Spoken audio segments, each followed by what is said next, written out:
Well, welcome to this morning's session on many worlds, decoherence, and more. And we're starting off with David Wallace.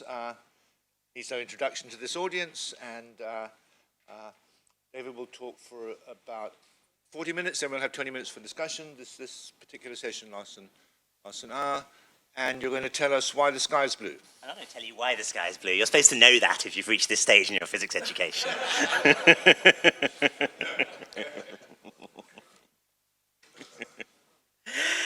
Okay, thank you. Thank you very much, Lev, for this wonderful meeting. Here's a kind of conventional wisdom on the measurement problem that may or may not reflect some of the consensus we've had in this meeting, but I think certainly turns up a lot in the philosophy literature and to some extent in physics discussions too.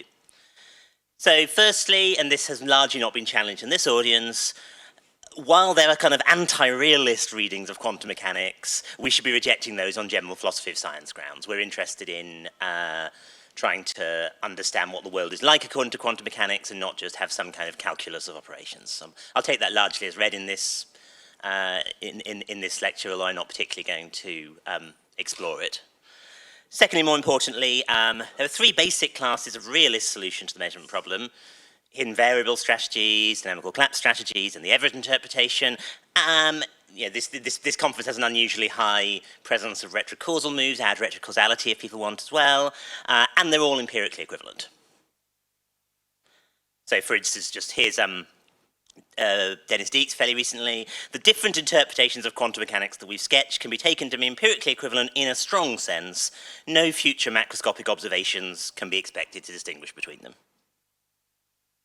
And as a follow-up for that, third point, the question of which interpretation of quantum mechanics is correct is therefore what philosophers call a case of underdetermination of theory by evidence. Situations where multiple theories which have different physical content nonetheless can't be separated by the kind of gold standard of theory assessment in science, namely testing.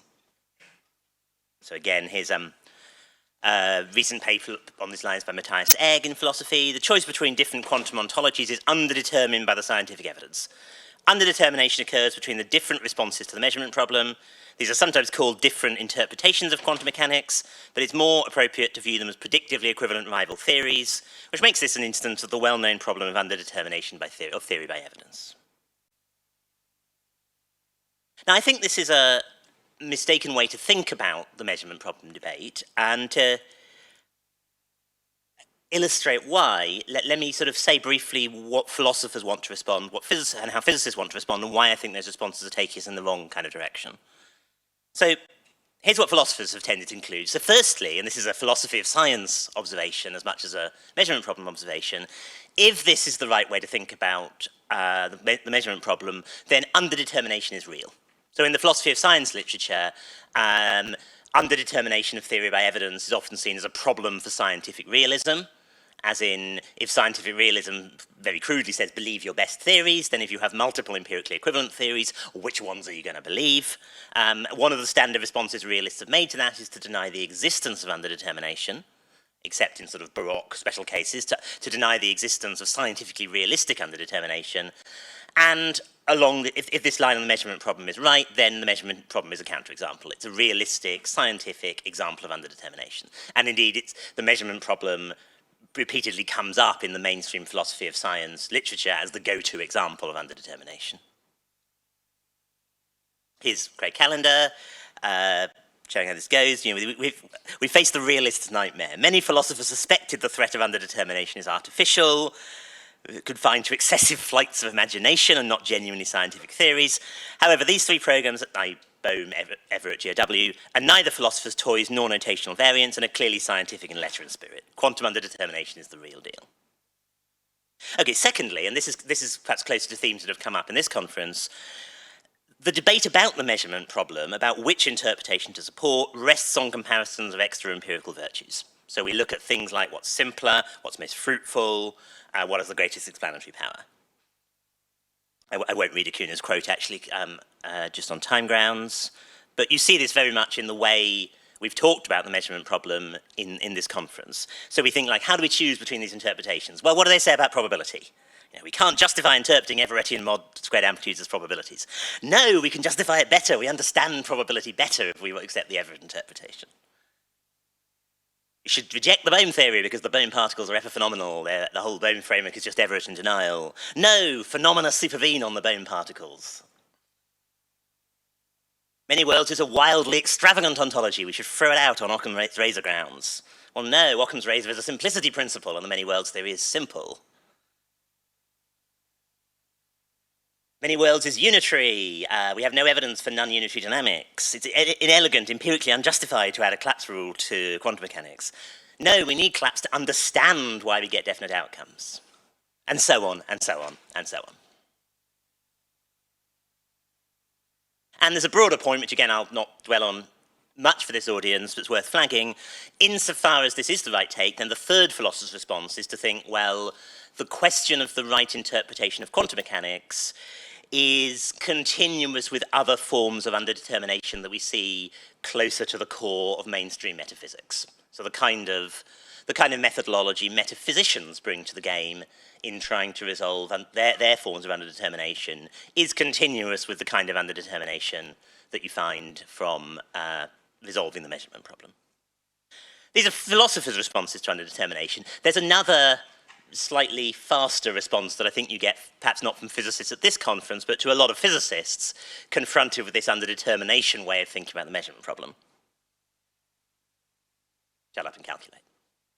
In other words, the whole, rightly or wrongly, the whole idea that we have these multiple empirically equivalent theories that nonetheless say different things suggests to the more operationally minded scientist that this is a waste of time, mere philosophy in the pejorative sense. Some of the physicists in that category, I think, probably think there's no non-pejorative sense of philosophy, but let's pass over that. Okay, but let me illustrate, initially a little playfully, why I think this is not the right way of thinking about the measurement problem.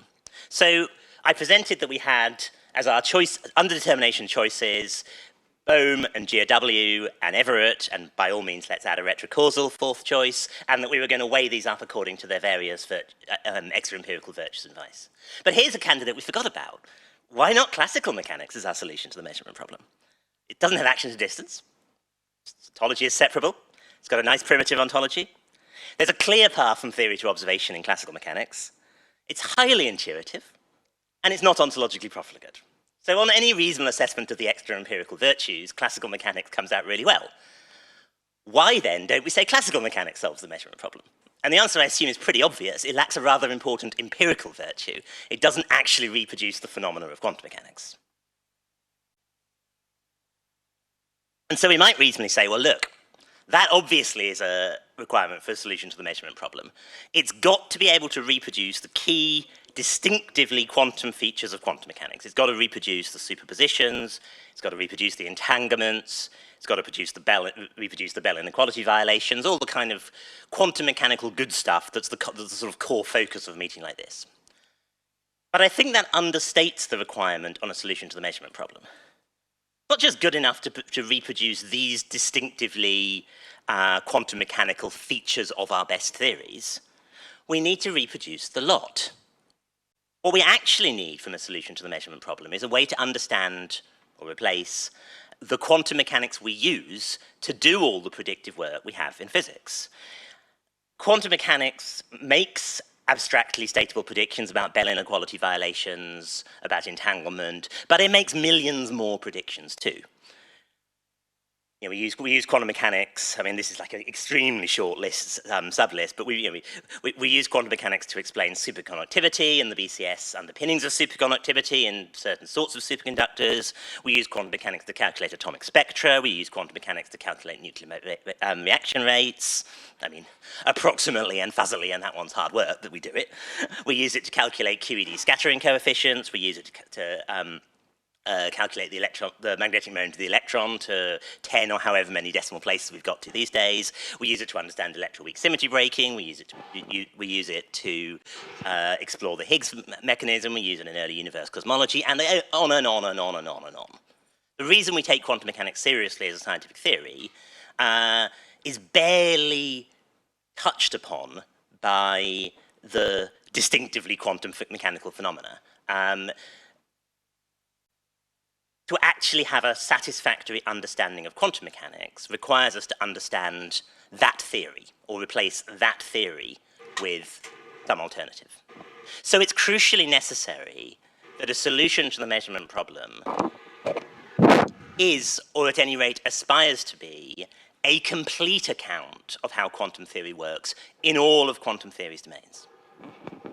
And in particular, most of those examples, to varying degrees, use aspects not just of the thing we call non-relativistic quantum mechanics, but quantum field theory. I'll come back to that in a second. And so it's crucially important, in order that we can recover the empirical predictions of quantum theory, that we're able to explore that quantum field theoretic domain. And let's just talk about what explore means there.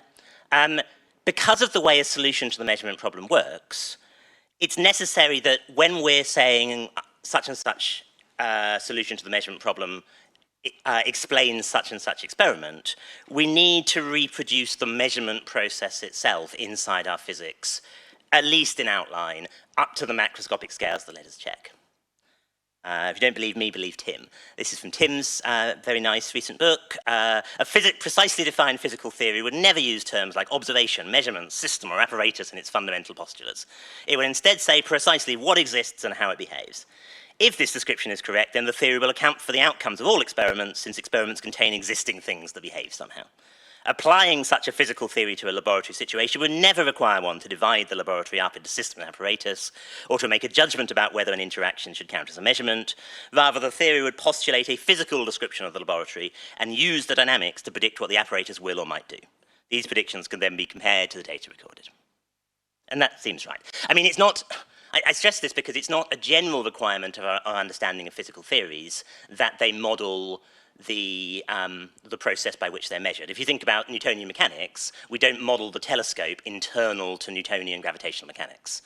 As a more dramatic example of that, if you look at the wonderful detection of gravity waves that LIGO gave us a few years ago, the mechanism of LIGO lies entirely outside the domain of general relativity. So I'm not making the general claim that any physical theory has to model inside itself its own measurement its own measurement process, but I am making the case that quantum mechanical theories that want to solve the measurement problem do need to do that, because that's the form of how the measurement problem works. The measurement problem is coming about when we ask how our however characterized microscopic system actually translates to lab results. And, as I assume is narratively obvious from the way I've set up the talk, I don't think the quantum underdetermination claim here is true. Claim, we don't have fully worked out versions of the collapse theory or of hidden variable theories or of any other modification of quantum mechanics that apply to realistic interacting quantum field theories in such a way as to be able to recover the empirical predictions of quantum field theory. And there are other general reasons to expect producing any such version to be very difficult. And a corollary to that, or perhaps observation to sharpen the strength of that, insofar as what we can do is reproduce non-relativistic quantum mechanics, we're only reproducing a tiny fraction of the predictions of quantum mechanics, even in the area we sometimes call the non-relativistic domain. Now, I'm going to dwell on this for a moment. In a sense, logically, I don't need to. If you have an interpretation of quantum mechanics that absolutely succeeds in reproducing everything you can't do in the lab, except in anything you can do in the lab unless you're using the Large Hadron Collider, but which demonstrably, for some reason, will never explain what happens in the Large Hadron Collider, it thereby fails on my account to be a solution to the quantum measurement problem.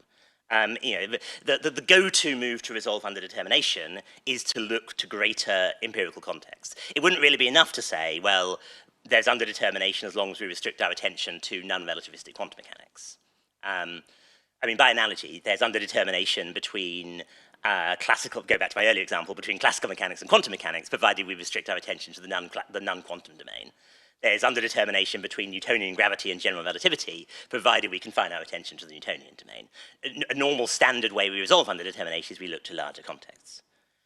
But since this idea that we have a fully satisfactory understanding of non-relativistic quantum mechanics does linger a lot and seems to have a lot of force for people, I want to just stress for the next couple of minutes that what we call non-relativistic quantum mechanics has a much, much narrower scope, taken strictly, than people think it does.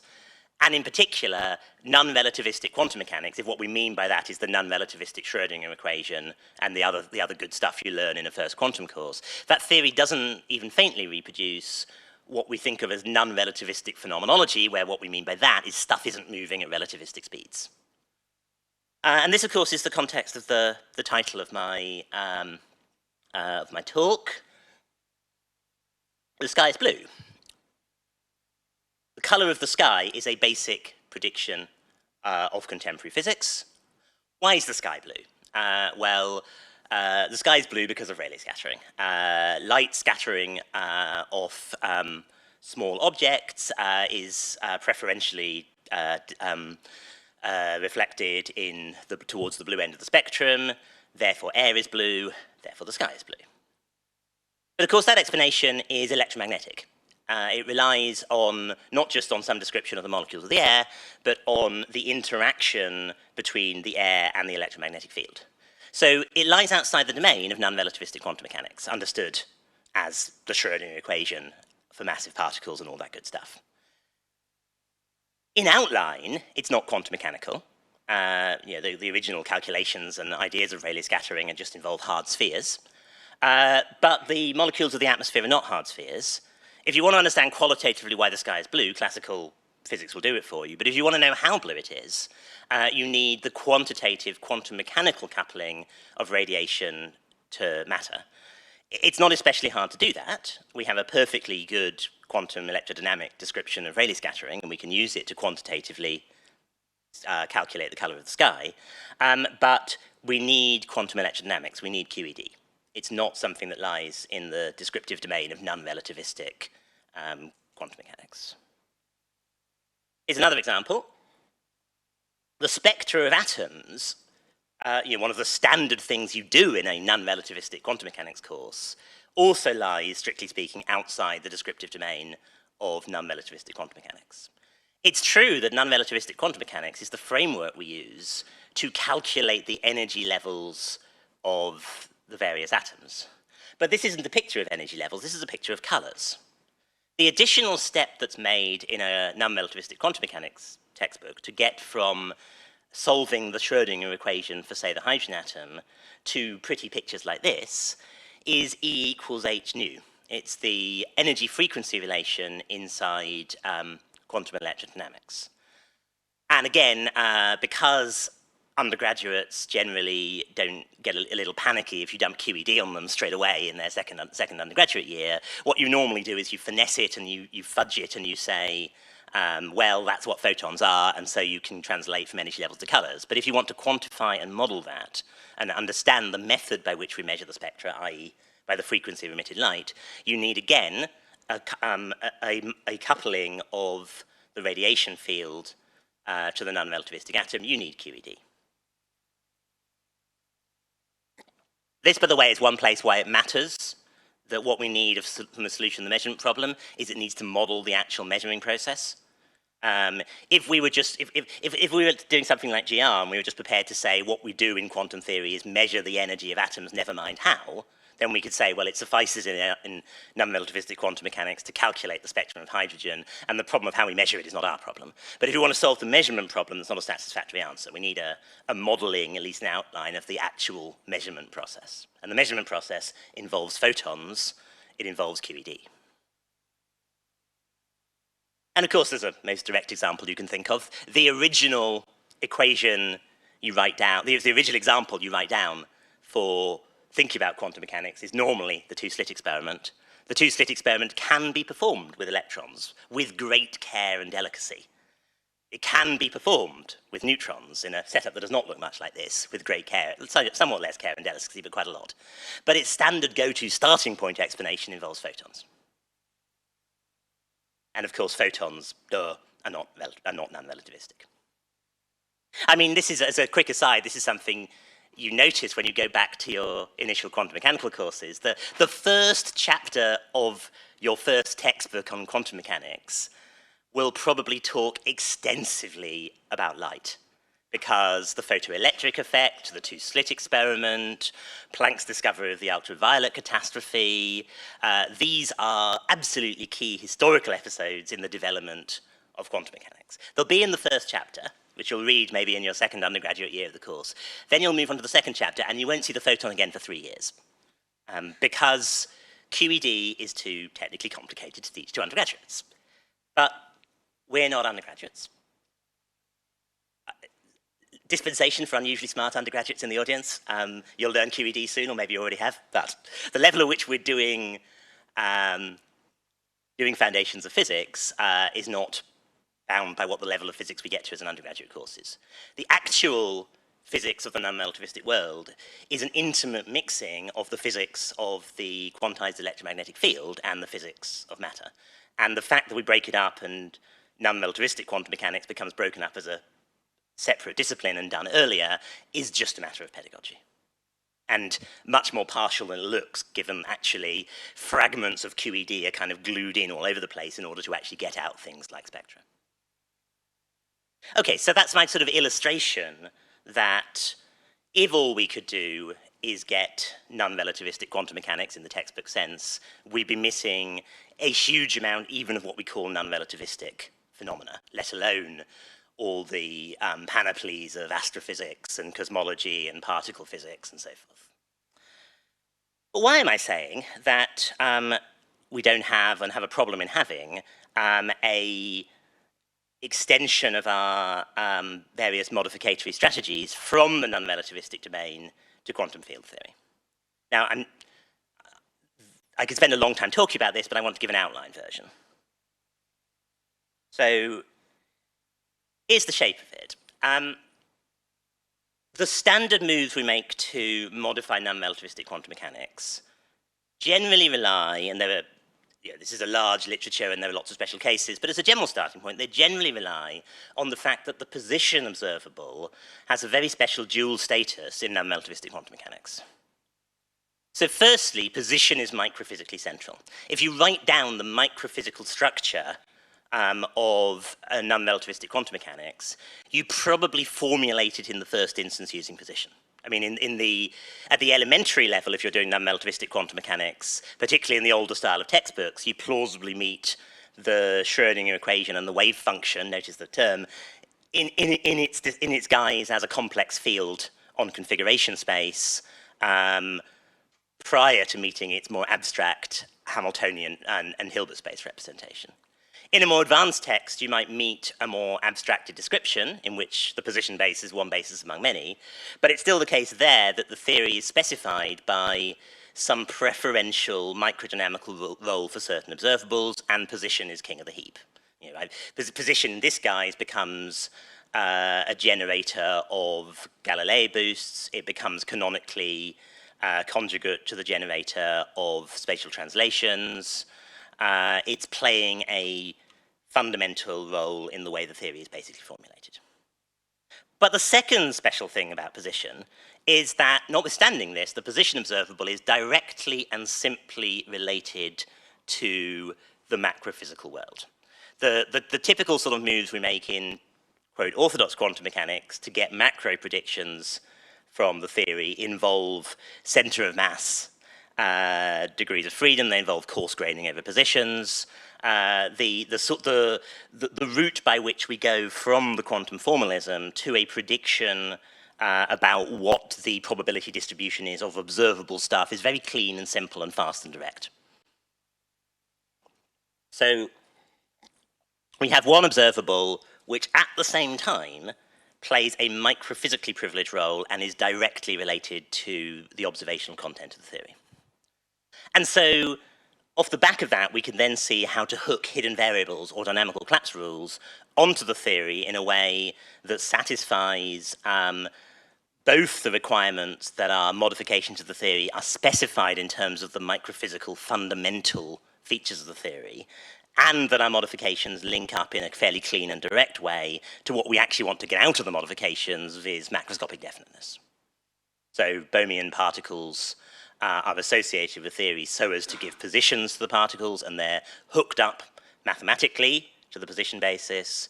The GRW collapse rule is specified in terms of the position basis. QFT is not like that. QFT is nothing like that. The empirically relevant dynamical quantities in QFT, like the properties of the fields and particles that we empirically detect or that we use in our mesoscale explanations, these things are derived from the microphysics in a very complex way. They're related indirectly, approximately to the microphysical description. They're related in the kind of high-level way we expect in dynamical emergence.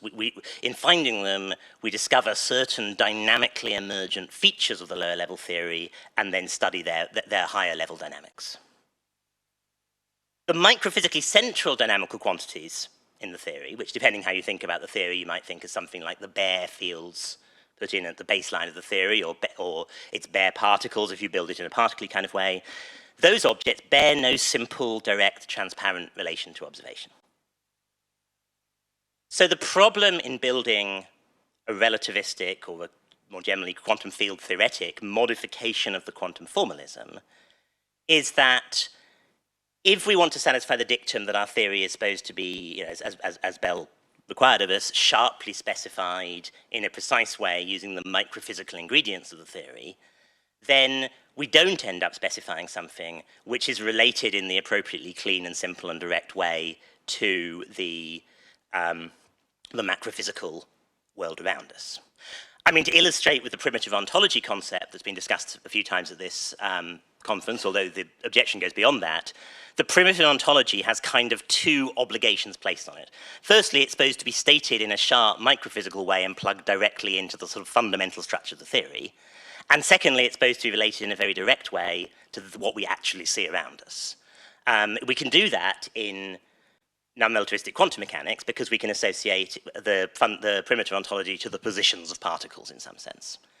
Doing it in a quantum field theory, we either end up associating the primitive ontology with the ground level microphysical features of the theory, in which case we've got no guarantee at all that the primitive ontology has the right kind of relation to what we observe empirically, or we just directly glue the primitive ontology onto the things we want empirically, in which case it's being glued on to sort of emergent higher level approximate features of the theory, and that gets in the way of our original desire for a specification of the primitive ontology in a way that's sort of sharply connected to the ground level fundamental specification of the theory.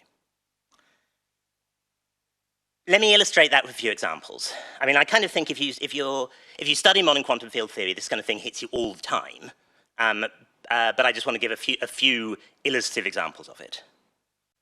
So firstly, let's just think about QED. Let's think about the electron. So I write down the quantum electrodynamic Lagrangian or Hamiltonian. It has an object that looks like a charge parameter and a mass parameter, but these are what field theorists call bare parameters. They're not directly measurable. They're related to measurable quantities in a highly indirect way. Prior to the advent of the Wilsonian approach to quantum field theory, then formally speaking, those quantities were supposed to be infinite. We don't think that's true anymore, but these quantities are related to observable physics in ways that depend upon the cutoff in the theory, depend on the way in which the theory is supposed to fail at high scales. Conversely, the measurable quantities, the charges and the masses we can get up in the lab, these are not fundamental in the way the theory is written. They're dynamically mediated. They're related to the bare quantities by complicated dynamical equations.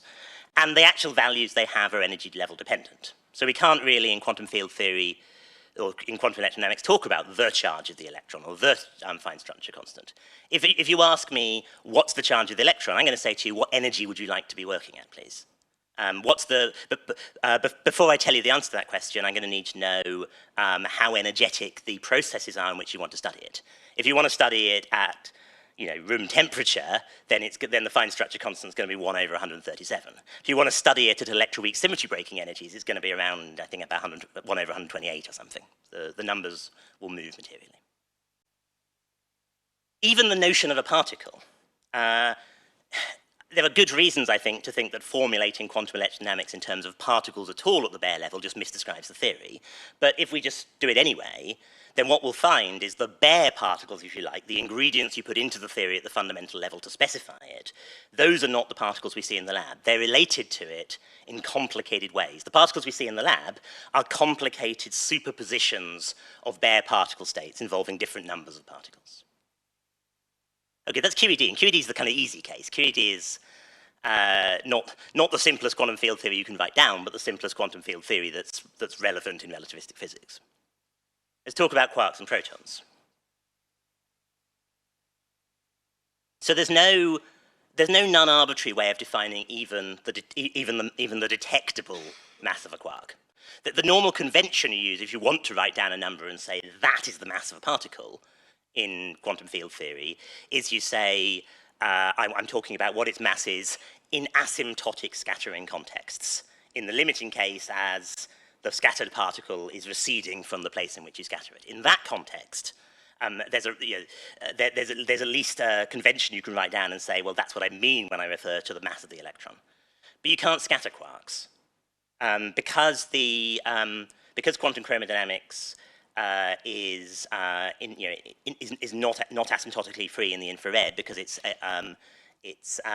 has infrared slavery. If you move the coupling constants to shorter and shorter energies, to lower and lower energies, to longer and longer lengths in QCD, then they diverge. You move out of the regime in which you can even calculate in it. So you just don't have, there's no notion of a free quark at zero temperature in quantum chromodynamics. So the parameter we associate as mass to the quark is set at some rather arbitrary energy scale. The empirically relevant particles are the protons and the neutrons in QCD, not the quarks. And what are those are complicated, dynamically defined excitations of the quark-gluon fields. They're not related in any remotely simple way to anything you describe in terms of the quarks. In non-relativistic quantum mechanics, we have a pretty clean way of understanding how the hydrogen atom is a bound state of the electron and the proton. Non-relativistic quantum mechanics gives us a nice clean understanding of an electron-proton system with degrees of freedom that can independently be associated with the proton and then separate to the electron, and then lets us understand hydrogen as a bound state of those antecedently understandable pieces. QCD does not look like that. The story that the proton is an agglomeration of three quarks is somewhere between a massive heuristic oversimplification and a story we tell children.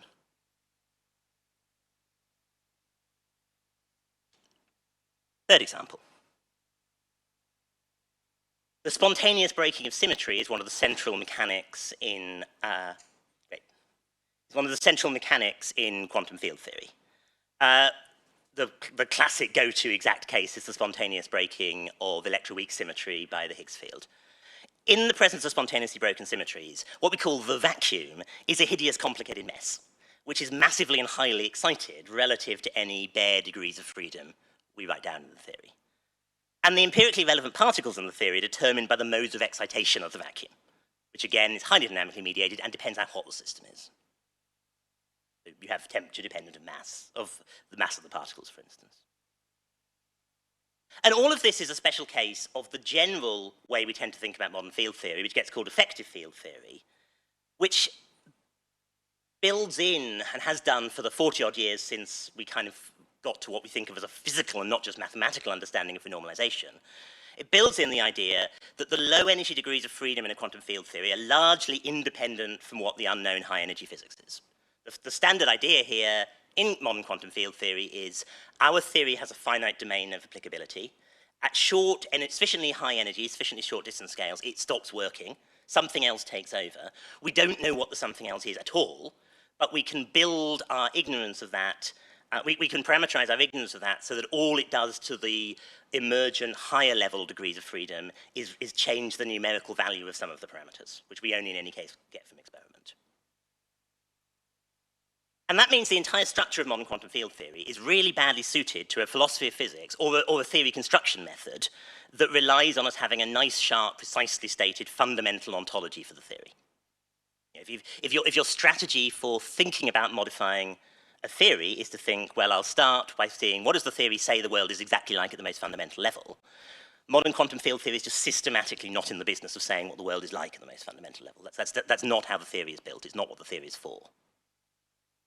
And you could say so much the worse for quantum field theory, and that's a legitimate response.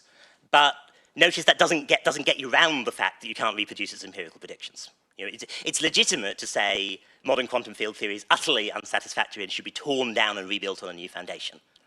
But whether or not that's a good idea, and you'll be unsurprised to hear I don't think it's a good idea, then simply aspiring to do so does not get you empirical equivalence of what quantum field theory is actually doing. The great quantum field theorist Joe Polchinski has a lovely article on effective field theories where he has a sort of Q&A partway through about how to think about the theory, and one of his cues is something like Q. Doesn't this make field theory thoroughly unsatisfactory and disappointing? Isn't it really unsatisfactory to have a theory that just doesn't tell us what's going on at a fundamental level? Polchinski's answer is, nobody promised you a rose garden. So let me distill this down to a challenge for the person who wants to do a modificatory approach to quantum mechanics.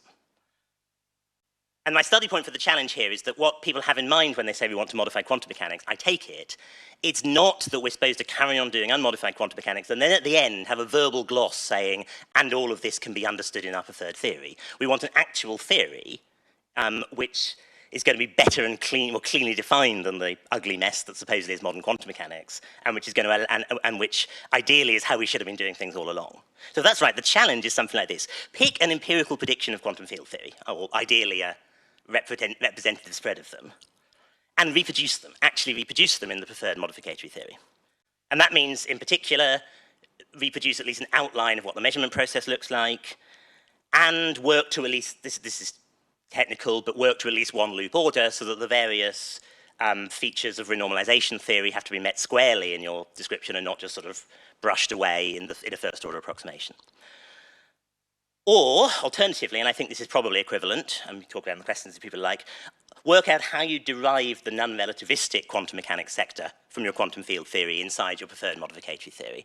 And in doing that, check that whatever sort of microphysically sharp stuff you put into your quantum field theory correctly produces a quantum mechanical theory that makes the right things definite, makes tables and chairs definite, that kind of thing. And again, do it to one loop order so that you're not smuggling a failure to deal properly with renormalization into your story. And I mean that challenge, honestly and openly. I don't have a systematic argument it cannot be met. It strikes me as incredibly profoundly difficult, but there are principled reasons to want hidden variable or dynamical collapse or retrocausal theories, and those who have those principled reasons should embrace the challenge, I'd say, and strive to achieve that goal. But pending that, conclusions. Most of even non-relativistic physics can't be reproduced by modifications of quantum mechanics. The space of concrete empirical quantum phenomena for which modifications to quantum mechanics actually solve the measurement problem is not that big. I think it's quite empty, but it contains a lot less than it looks. And so the measurement problem is not in any meaningful sense a case of underdetermination of theory by evidence. If we can interpret and understand unmodified unitary quantum mechanics, and of course, nothing I've said here in any way pushes back against someone who says that the Everett interpretation is incoherent and therefore we have no understanding of unmodified unitary quantum mechanics. But other than unmodified unitary quantum mechanics, we just don't have anything that can empirically do the predictive work that one quantum field theory does, not at present. And so we don't, at present, have a problem of underdetermination of theory by evidence. And so if there's an argument we should modify quantum mechanics, it can't turn on extra empirical virtues of one thing or another. It can't turn on the fact that we have an aesthetic preference for fewer worlds or a certain sort of ontology. Would have to turn on the impossibility of being able to solve the measurement problem inside unitary quantum mechanics. And I'll just finish by returning to the physicist observation that what we should do is shut up and calculate. And this, if you like, is the slightly less playful, slightly more principled version of my playful comment at the public lecture on Thursday. Pending those moves, this is what we're actually doing. And I'll stop there. Thank you.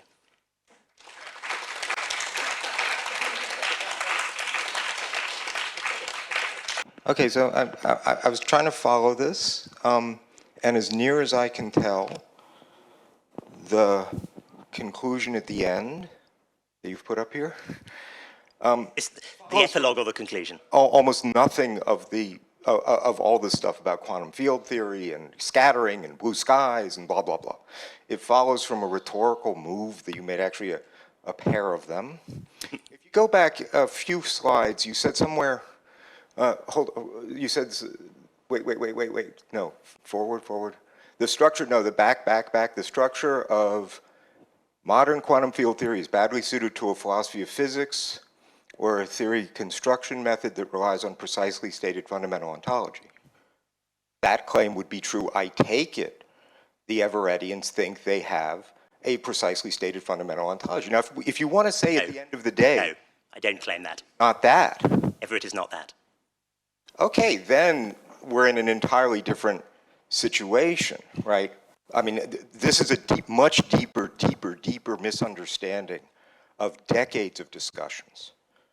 I've always taken it and thought I was being charitable in taking it, that what was being put on the table was a proposal for a fundamental ontology. And if it's not, it's not. Okay, then we've been miscommunicating for literally decades. The rhetorical tricks, I think, are you talk about quantum mechanics as if it were a theory. You know, the way I define a theory, it's not a theory, it's a predictive recipe. And then you sneak in unitary somewhere, which of course is a funny thing. I mean, in a certain sense, Bohmian mechanics is unitary. It doesn't break unitarity of the wave function. And then you say, well, just use that thing as if, and then the final slide, all along you've been using Everett. If that's what you mean, I don't mean by Everett a theory that even has a stated ontology. I don't even know what we've been talking about this whole time. I thought we've been talking about how to make sense of the world in terms of an ontology, which is implicit in an Everettian approach. And finding that there are all kinds of questions like, is it an overlap theory, is it a divergence theory, this and that have to be addressed in the context of thinking it has an ontology. But I honestly, and just very sincerely, I'm very puzzled because I thought that was being charitable. And one way of reading this is now you're telling me after all the time, no, that's not what we were ever trying to do. Okay, that's super helpful. And this sort of links back to Valia's points earlier about the fact that genuinely different things are being sought. The word fundamental is doing a lot of work here.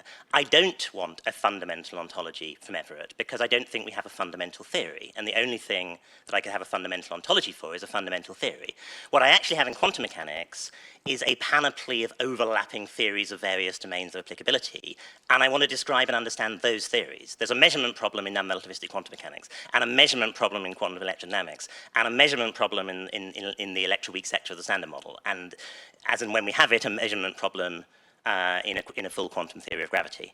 And if we ever had a genuinely fundamental theory, then we could ask the metaphysician's favorite question, say, what is the world like at the most fundamental level?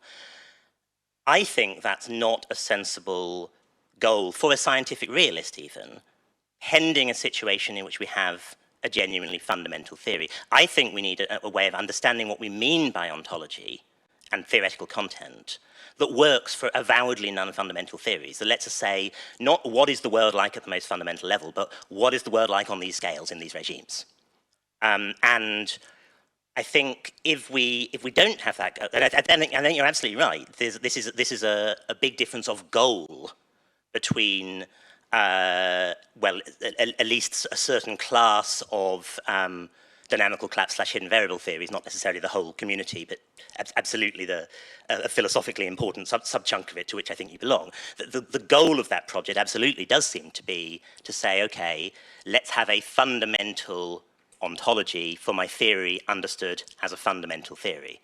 And yeah, I mean, it's helpful if the scales fall from your eyes. That's not what I take the Everett interpretation as trying to do. I take the Everett interpretation as trying to solve the measurement problem, quantum theory by quantum theory, in a way that gets the right description of what's going on in the regime to which that theory applies, and does it in a way such that when I have one theory described as an emergent limit of another theory, then that commutes with my solution to the measurement problem.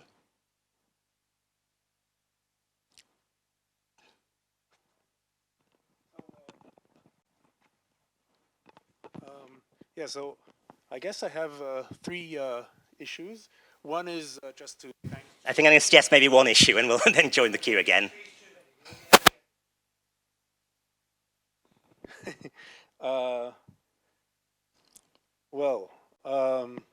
To choose one of the three. Yeah, so Tim has already dealt with one. I was going to try to deal with it in a more constructive, try to build consensus rather than to, rather than to point out the differences. But I guess the point I'll take is that the way you define, the way you use the word measurement problem, I think might be misleading, because many people sort of would like to stick to the measurement problem in some simple example. It was especially clear in the case you discussed classical mechanics. Classical mechanics does not have a measurement problem, but of course it doesn't describe quantum mechanics. So you need to use perhaps some different words in order to say we want to understand quantum mechanics rather than just solve the measurement problem. Well, I think I want to fight for the understanding of solving the measurement problem that makes it more or less synonymous with understanding quantum mechanics. Okay.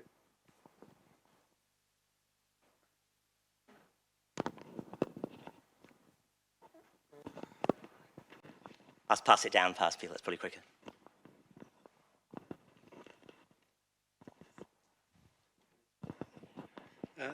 Right, thank you.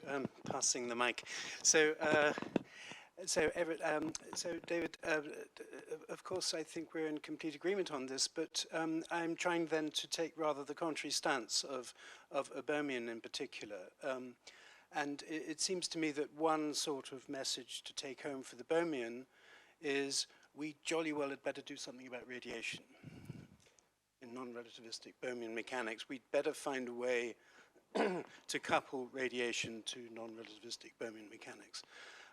And I would recommend that one way to look at this is to go back to the history of discovery of quantum theory. And of course, for 15 or 20 or actually 24 years, people did try to understand what was happening and all the phenomenology they were looking at in terms of something like a quantized non-relativistic particles coupling to classical radiation.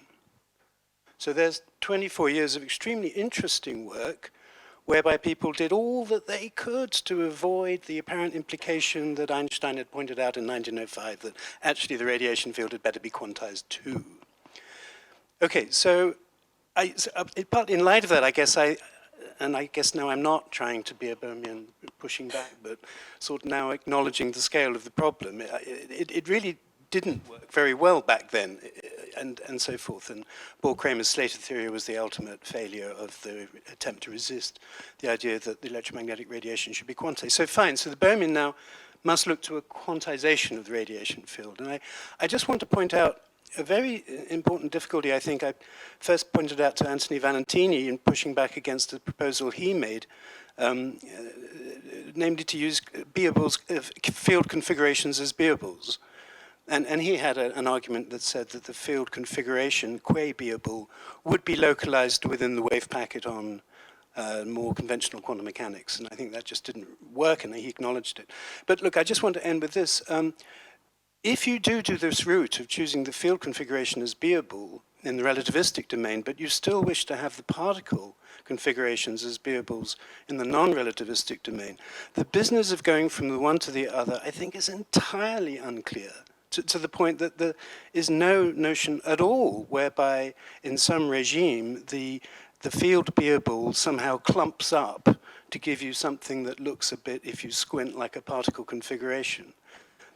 And what you can't do, it seems to me, is rely on the way that in quantum field theory we go from wave functionals over field configurations to a Fock space representation. That route I just don't think is available to the Bohmian. So sorry, I'm not really channeling the Bohmian, am I? But I'm trying to sketch out. Well, I'm not sure how much attention Bohmians should pay to internecine disagreements between me and you as to how they should pursue their research project. But for what it's worth, I would strongly advise them not to explore these historical ideas. The way the history of QFT went is full of highways and byways and wrong turns, as you know better than I do. I figure if you force me to spend the rest of my life developing a Bohmian quantum field theory, I would absolutely go to our best contemporary understandings, and the first thing I would be trying to do would be write down the normalization group in a guidance equation form, and I would try to be finding some form of the guidance equation description that applies at various levels under a normalization group flow, and try to find some understanding of it whereby whereby it commuted. So I'd have some kind of, here's my low-level, ultraviolet QFT, here's my Bohmian degrees of freedom associated, here's the guidance equation that connects them, here's the existing QFT renormalization group flow, here's my new renormalization group flow constructed for the guidance equation, and here's my high-level guidance equation, observe that the diagram commutes. And I'd have those kind of tools I could use to genuinely start getting a handle, getting a Bohmian translation of how the how I could get higher level emergent degrees of freedom described in terms of lower level degrees of freedom in a Bohmian framework. I think that goal is hopeless, frankly, but then I think the Everett interpretation solves the measurement problem. If I didn't, maybe I'd have to try one or two hopeless moves.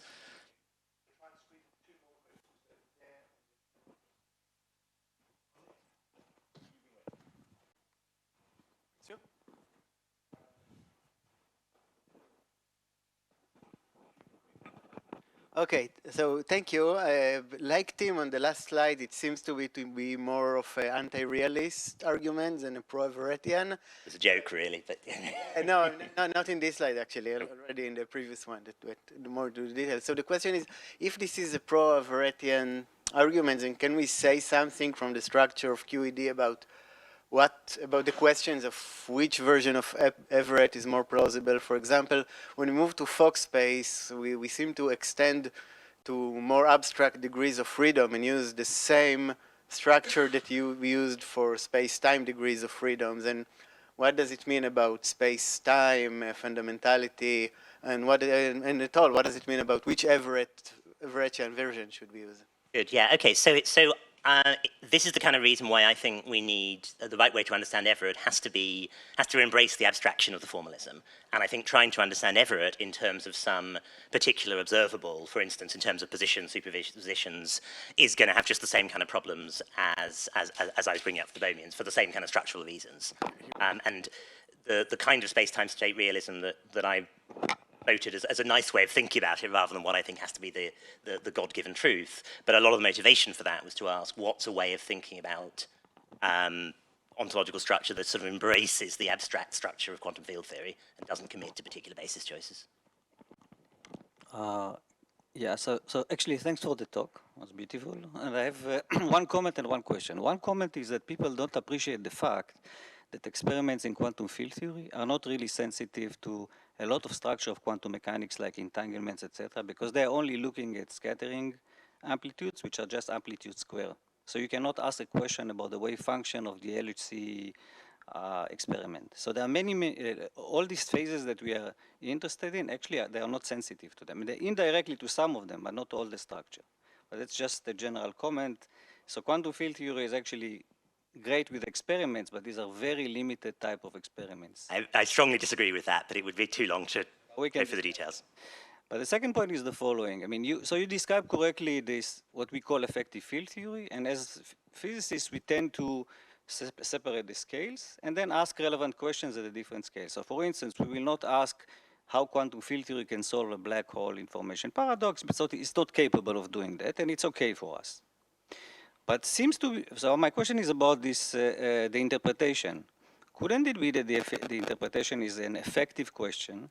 And then if you really want to answer it, you will really need, for instance, quantum gravity. And now trying to answer this just in this effective field theory of quantum mechanics is not the right question to ask, because like many questions in physics, I cannot ask in,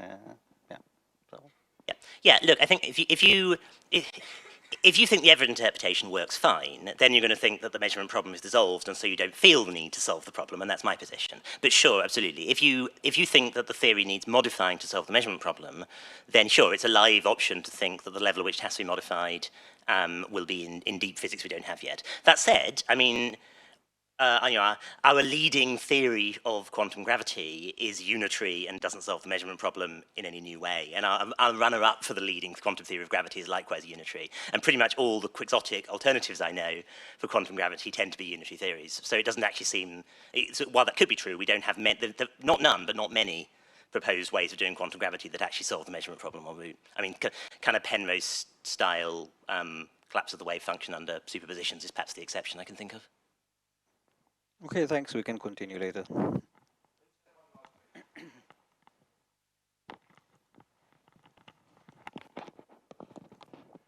Okay. Well, I think you're, to my mind, a little too pessimistic. You said there's sort of like position doesn't play as a big fundamental role in quantum field theory as in non-relativistic. I disagree. I mean, look, how do you normally formulate the Dirac equation? How do you quantize the electromagnetic field? It all starts with position. And also, you also need a interpretation of what the quantum state means physically. Otherwise, you have a completely empty theory.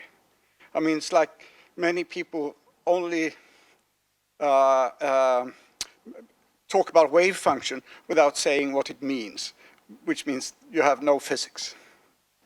If I take the Dirac equation in a modern presentation, I have a classical field theory that ascribes degrees of freedom to points in space, and I replace it with an operator valued field which assigns dynamical quantities to points in space. And then I study that theory. I observe that that theory has particle sectors that can be understood in terms of excitations, but they're understood at a fairly emergent level. They don't make sense if I have them multiply together, and there's no terribly well-defined position operator in that framework except as an approximate level that doesn't really drill down closer than the Compton scale. So I just disagree with that as a statement of what modern QFT looks like.